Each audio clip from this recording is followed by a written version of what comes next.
Property Owner Files, Season 1, Episode 5. I didn't recognize my property.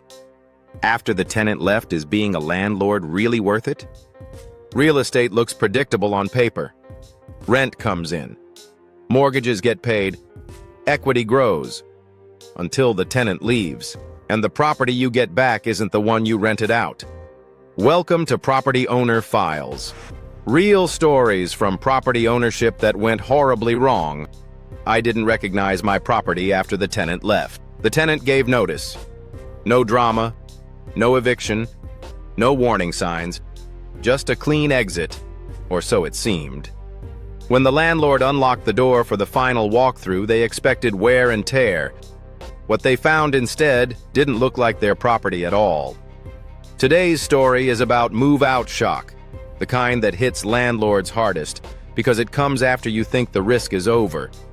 Stay until the end, because one detail the landlord almost missed added tens of thousands of dollars to the repair bill.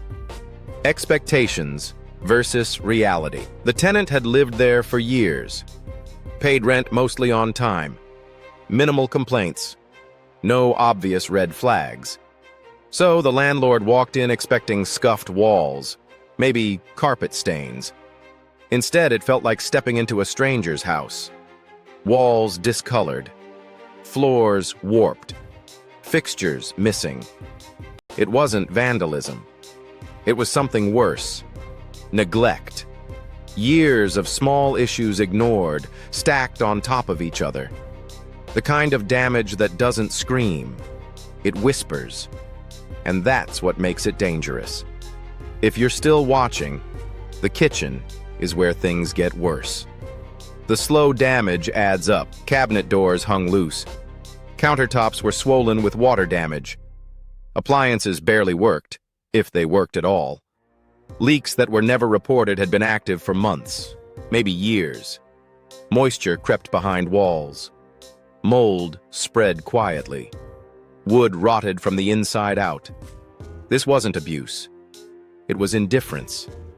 And indifference is harder to prove, harder to insure, and harder to recover from. The landlord realized something critical.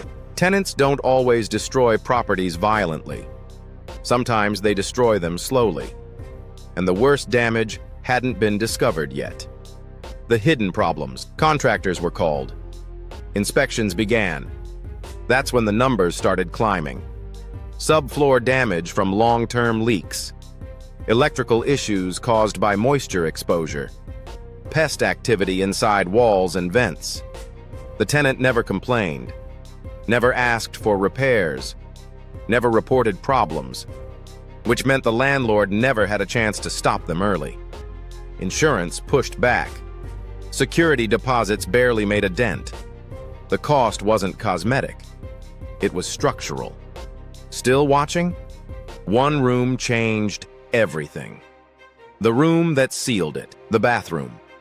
The landlord almost skipped it. But when the door opened, the smell said enough. Water damage had spread beneath the tile.